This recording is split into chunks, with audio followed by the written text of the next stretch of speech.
নমস্কার আমার প্রিয় বন্ধুরা। তো দেখো আমি দীঘা থেকে কিছু একটু ভিডিও করে এনেছিলাম। এই পুতুলগুলো খুবই ভীষণ ভালো লাগে কিন্তু দীঘায়, আর দেখবে দীঘা পুরীতে এগুলোই বেশি বিক্রি হয় আর খুব সুন্দরও লাগে। তো আমি এখান থেকে কিছু জিনিস কিনে এনেছিলাম। আর এদিকে আমরা কড়িটা সাধারণত সাদা দেখেছি, এখানে কালো কড়িও দেখলাম, সাদা কড়িও দেখলাম, আর ওই আর একটা কী কালার দেখো হলুদ হলুদ টাইপের, ওটাও দেখলাম। তো বোন এখান থেকে শাখা কিনছিল, মানে জিনিসগুলো দেখতে এত সুন্দর, আর এই জিনিসটা কি আমি বুঝতে পারলাম না। তো এত সুন্দর দেখতে, মানে মন ভরে যায়।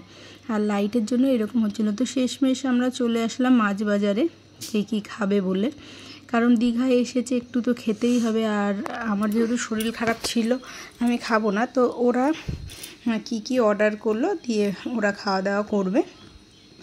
আর এদিকে এই শঙ্খগুলো না বলে বাজাতে হয় না, মন্দিরে রাখে, কিন্তু এগুলোও ভীষণ সুন্দর লাগছিলো। তোমরা জানিও তোমাদের কেমন লাগলো।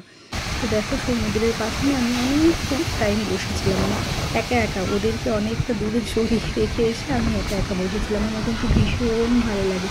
তো কিছু সময়ের জন্য এখানে 30 সেকেন্ডের জন্য ভিডিওটা করে নিলাম, আর বাকিটা আমি একা একাই বসেছিলাম, কারণ বসে থাকতে ভীষণ ভালো লাগে। দেখবে তোমার দীঘার সমুদ্রের জলের অবস্থা ভীষণ ভালো লাগে। তো তোমরা কেমন লাগলো ভিডিওটা জানিয়ে অবশ্যই।